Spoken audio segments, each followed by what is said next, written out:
Good morning. Welcome to Walking Boxing. It is Friday, March 28th, 2025. And I'll tell you what, I raced out the door this morning because Neil was in a hurry, even more in a hurry than what he usually is. Before I could even get organised, he was at the door pretty much trying to belt it down to get out. And in a bit of a hurry, I just grabbed my hoodie, chucked it on, out the door. And I got down the road and then realised, shit, it's going to be a bloody stinker today. So I'm a little bit warm at the moment. It was a little bit late to go back and take it off. And I've got my hands full. I can't carry the bloody thing. So I'm stuck with this hoodie on at the moment. But I'm going to be in the 30s again today. So and I think at the moment it's about 20 odd degrees. So anyway, we'll battle on. And as I say that, I'm looking at about the 50 kangaroos are all eyeing us off at the moment over there, who was thinking, what are you guys doing? There's a big paddock. I won't turn it around, but a lot of inquisitive kangaroos looking at us at the moment. All right, the boxing news on this day. Back in 1981, this is March 28th, in 1981 in Syracuse, New York, Sugar Ray Leonard defended his WBC welterweight championship with a 10-round stoppage of Larry Bonds. There were a couple other things that day, but I'll try and limit it to just one or two a day, but that is the great Sugar Ray Leonard. And 2 fights later, he would fight Thomas Hitman Hearns in probably the biggest welterweight showdown of probably the last 50 years before that. I'm just guessing, of course. Maybe Sugar Ray was in there at some stage, Robinson, but it was a massive fight. And back then, this is when they were actually active. This was in March, of course, and he fought in June. And he beat Ayub Kalouli for the WBA 154-pound title. And then 3 months later, in September, went back down and fought the Hitman for all the belts, or both belts, whatever it was at the time. But I don't think, it was before the IBF. So it was just the WBA and WBC. And what a time that was when there wasn't more belts than fighters in the divisions. It's crazy. And interim belts and silver belts and global belts and gold belts and east-west belts, whatever it is, you name it. Back then it was about who had, even 2 belts back then was even seen as too much. And here we are, probably about to have our 5th and 6th belts. Crazy. Anyway, so that was the great Sugar Ray Leonard back in 1981 with a 10th round stoppage of Larry Bonds on this day in Syracuse, New York. All right, now I was flooded yesterday with messages and questions about George Kambosos, the fighter that we simply just can't keep out of our mouths. His name, that is, out of our mouths, old George. And it was on Australian Boxing Central, Noonan Boy Promotions, and this has got Noonan Boy written all over it, by the way, that a George Kambosos fight was offered to Floyd Mayweather. Now, just have to underline the word was offered, not has been offered, was offered. Now, as I said, this has got Noonan Boy all over it. This is classic marketing strategy 101 from Noonan Boy. He's very, very close to George Kambosos. I know that very, very well. And he's the master of spin, Noonan Boy. Sits back in the background just a little bit. Very, very good operator. Very well respected in the not just Australian boxing media, but world boxing media. I've seen it myself when I was in Oklahoma for the George's fight with Maxie Hughes.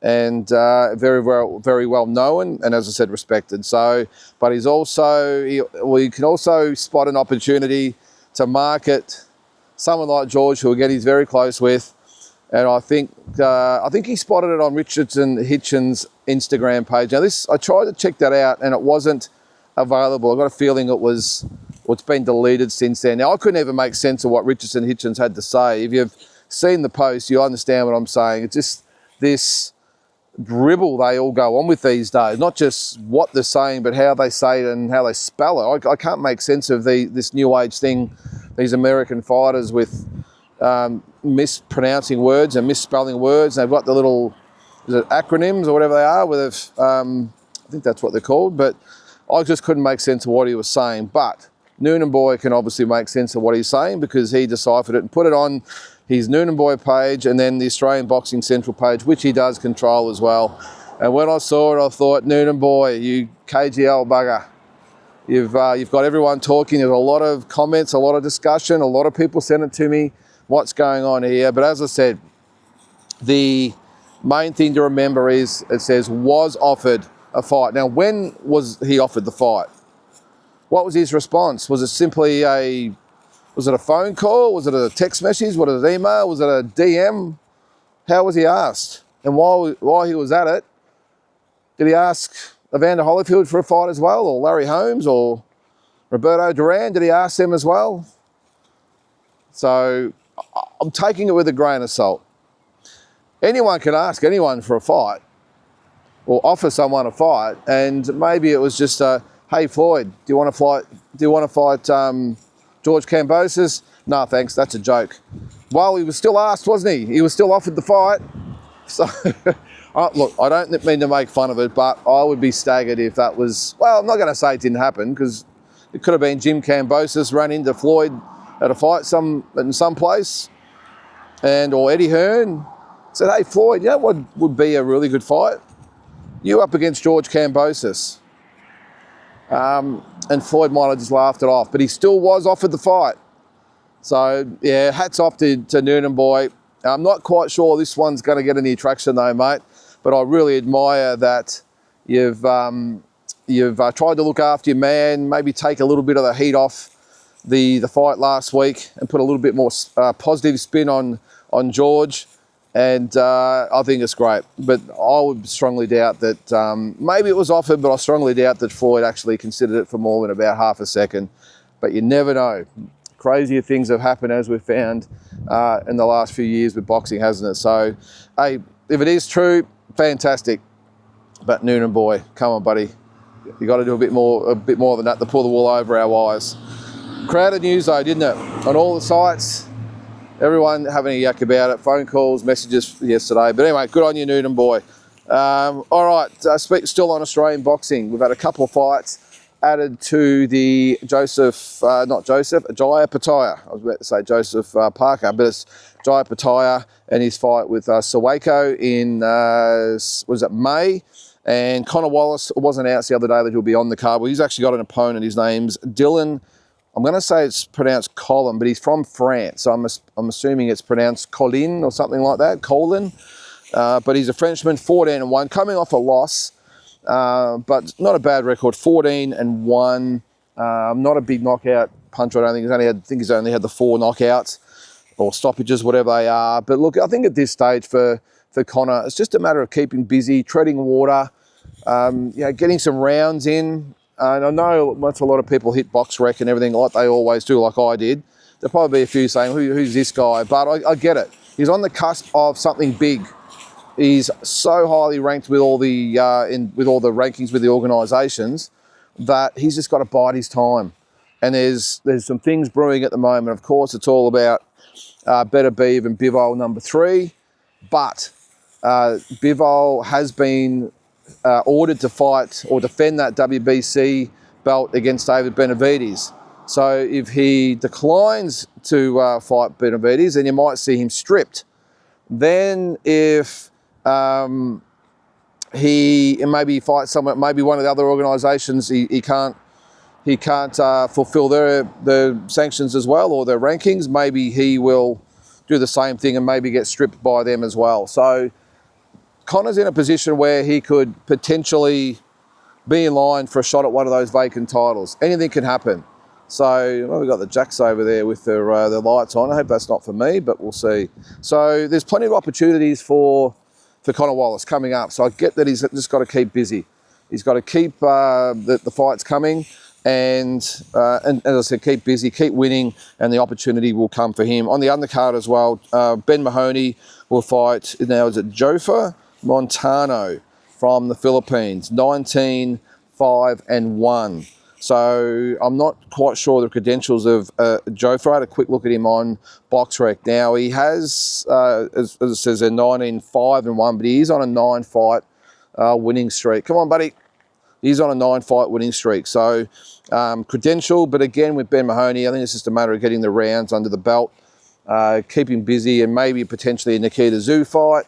or maybe potential fights at international level. So plenty going on that card. So I'm not quite sure. I'm assuming Justice Honey will be on the card as well. Hasn't been confirmed yet. But Connor Wallace and Ben Mahoney both confirmed for that show. And now another one, not sure what happened there either, by the way. The cop, he just got out of his car, put the lights on, did something and jumped back in his car and drove off. So for a minute I thought he was going to say, hey, what are you doing with that camera? Yeah, anyway, all right. Now another bit of amusing news. Daniel Dubois. It looks like the IBF are going to push for his fight with Derek Chisora. Now, I joked about this the other day, that Derek Chisora might be in line for a world title shot. Well, talk about blowing up in your face. He could be potentially, well, he is actually not potentially. He has been put up for Daniel Dubois unless he gets a unification fight. That seems to be the asterisk these days, that if you, or the get out of jail card. So if you don't want to fight your mandatory or even a voluntary, I think if you fight a unification fight, that sort of rules everything. So if he doesn't get the Usyk fight, the IBF are going to order him to fight Derek Chisora. Now this is the other strange thing. What happens to Joseph Parker? So if Alexander Usyk for some reason decides not to fight Joseph Parker, which is quite within his rights not to, or to do, he might want some other fight, or maybe, I don't know, by some strange opportunity, Tyson Fury comes back for number 3, or he decides to fight Anthony Joshua. I mean, lots of things could happen. What happens to Joseph Parker if then Dubois is ordered to fight Chisora? Because wouldn't you think that it would be Joseph Parker who would get the shot at Dubois? Again, not a dull moment with the rankings in boxing. I think the odds are pretty strong, though, that Usyk will fight Dubois. Wouldn't he? He would have to. He would have to. Unless, of course, it is Joseph Parker. Let's hope it's Joseph Parker. I've said all along that he deserves his shot.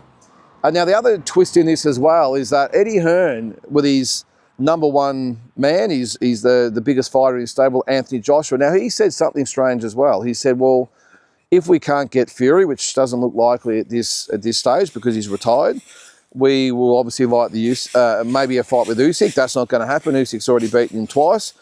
The rematch with Dubois, well, the Dubois fight doesn't happen because he's going to fight Chisora. Then maybe the only one available for him is Joseph Parker as well. So we could get Joshua and Parker. But what happens if Parker gets the fight with Dubois? It's a web of potential fights at the moment. I'm not going to try and make any more sense of it because I'm going to confuse myself and you with all these connotations. Come here, man. But Joseph Parker seems to be, oddly enough, the one that's out in the cold at the moment. No one sort of has got him on their radar, which is unusual because he's always been the top of the radar for most heavyweights out there. All right, now yesterday I had a few people message me and say, well, you did the men's rankings, the Aussies in the world rankings. What about the girls? So today I have done a little bit of investigating. It's not as easy with the females, because when you go to the boxing scene, that's where I normally go for my rankings, where the Aussies are, and they've got all the organisations and all the fighters lined up just nicely in those. You've got to actually go to the individual sanctioning body sites to get the rankings with the girls, and they're all over the place. The dates are all over the place. So I've got the most recent rankings that I can. All right, so some of them might be December last year, some of them might be March this year. Come on, man. All right, so let's start with there's no heavyweights, light heavyweight. Shay Keneally, WBA champion, ranked number 4 with the WBC. And another thing I will say too, guys, some of these girls on here, I thought I knew Australian boxing pretty well. I hadn't heard of some of these girls. I had to look them up on BoxRec. So forgive me if I get their names wrong or even miss out on one or two, because as I said, I've never heard of some of these girls. So Shay Keneally, WBA 175-pound champion, ranked number 4 with the WBC, which is unusual that they rank a champion. But when you look at the rankings, go in there and have a look yourself. Some of the divisions have 2 fighters in them, 3 fighters in them, 4 fighters in them. It's very, very slim pickings above about 147. All right, also at light heavyweight is Emma Sue Greentree. Now, I must admit I've never heard of Emma. She's ranked number 9 with the WBA. And Stephanie Mafongwat, I think that's how you pronounce it. She's ranked number 6 with the WBC. So apologies, I don't know those last two girls. But yeah, Greentree, WBA number 9. Mafongwat, I think that's how you pronounce it. WBC number 6. At middleweight, we definitely know this girl, Desley Robinson. Superstar Desley Robinson. She is the IBF middleweight champion, so 160. Also ranked number 2 with the WBC. Kay Scott, her nemesis, who she's fought twice, is ranked 3 with the WBC, 3 with the IBF, and 2 with the WBO. Also in that division, there's a couple more, actually 3 more. Jessica Messina. Now I saw Jessica as an amateur. Haven't really seen much of her as a pro. She's ranked number 2 with the WBA. Chloe Chaos, who will be fighting Desley Robinson for that IBF belt pretty soon. She's ranked number 10 with the WBC, number 6 with the IBF, and number 3 with the WBO. And then you have Millicent Agbogablulan. She's the one that beat Taylor Harris. She's ranked number 9 with the WBA. So some potential good fights at middleweight for all the girls, with what's that, about 5 ranked, world ranked there. At welterweight, 147. Again, I don't know this girl. Enja Ryan, number 9 with the WBO. At lightweight, 135. Ella Boot is ranked number 8 with the IBF, a really good young prospect, just hasn't been active enough at the moment, Ella Boot, but definitely talented. At super featherweight, so 130, we have Sarah Jalanen, number 6 with the WBA, and Stephanie Cutting, number 8 with the IBF. At featherweight, a familiar name, Sky Nicholson. Now, she's only just lost her WBC belt, so I'm not quite sure where she will fall with the rankings. They haven't updated them. Well, of course, the fights were only last week, so we'll keep an eye out for Sky, but she's now the former WBC champion. No doubt we'll get a rematch, you would think, with Tiara Brown. But there's another Sky at 126. Her name's Sky Falzon. She's number 5 with the WBA. At 118, so bantamweight, we have Shanika Johnson, the WBA champion, and we'll have some unification fights down the track, you would think. She's also ranked number 7 with the WBC. Shannon O'Connell, shotgun, still ranked with the organisation. She's number 9 with the WBC, number 5 with the IBF. And new mum, Ebony Bridges, is the WBC number 10, not ranked with the IBF, where she actually held that world title and only lost it, about a year ago. So strange I would not have her in the rankings, but she's ranked number 10 with the WBC. Viviana Ruiz. Now, she's, I think, Venezuelan, based here in Australia. She's ranked number 9 with the IBF, but she's also ranked number 3 with the WBA at flyweight, is Viviana Ruiz. And you don't sort of see that very often where fighters are ranked in 2 different divisions, but she is. Super flyweight, Lynn Sandstrom, WBA number 3, Jazzy Parr, IBF number 8, and Taylor Robinson, WBO number 6. And the last one, mini flyweight. No, sorry, mini flyweight, whatever the hell that is. It's probably about 108, or is that light flyweight? No, light flyweight. It would be minimum weight, whatever it might be. Very, very small. She's ranked number 3 with the WBO. So a lot of girls ranked with those sanctioning bodies. And as I said, I wasn't quite familiar with a lot of the girls, but very, very well represented on the world scene. The Aussie females doing great things. Now, the only thing is, looking at all the rankings, and I think D-Style might have brought this up at One Style over there in the States. He made or had an opinion which I agree with. Anything maybe above 160, there shouldn't be divisions. I mean, Clarissa Shields is the quote-unquote world heavyweight champion, and I think there's like 2 or 3 girls that she can actually fight at that division. It's just ridiculous. So they probably should have just one weight class over, say, 160, and that's it. I think it drops actually from heavyweight down to maybe light heavyweight. There's no cruiserweight, because there's literally no girls ranked at cruiserweight. So I'm not trying to hang shit on them or anything like that. I'm just trying to say they need to clean it up and just get a little bit more what would you call it? Not stability, but a bit more cred. I think they would do that by just cleaning up the divisions, not having all these, you know, ridiculous titles they put up for all. I mean, it's okay for the men because there's so many fighters, but when you got the females, there's so little fighters. Literally, they're fighting for a belt nearly every single fight. I just think for credibility of the females, they need to get rid of all the interim titles and gold titles and global titles, all that bullshit. And maybe all the sanctioning bodies could actually get together, and maybe that would be the case of having one champion. With so few girls out there, especially in the heavier divisions, maybe it might be the way just to clean it up a little bit. And what it doesn't, there shouldn't be a rule that says it's got to follow the males, where there's got to be 4 world champions and 4 interim champions and 4 global champions and 4 silver champions, whatever it might be. It might just be an opportunity to all catch up and clean it up, and maybe just minimise it a little bit to make it a little bit more appealing, and less belts on the line and more opportunities for the girls, if that makes sense. So anyway, that's going to do it for today, guys. I'm going to go home, take this bloody hoodie off, might even put the fan on, and just, I'll tell you what, even the air conditioner could go on today. It's going to be a warm one. Probably the last day we're going to have, because I think next week is all for us here in the mid-teens. So we'll make the most of it while we can. But guys, have a great Friday, and we'll catch you tomorrow.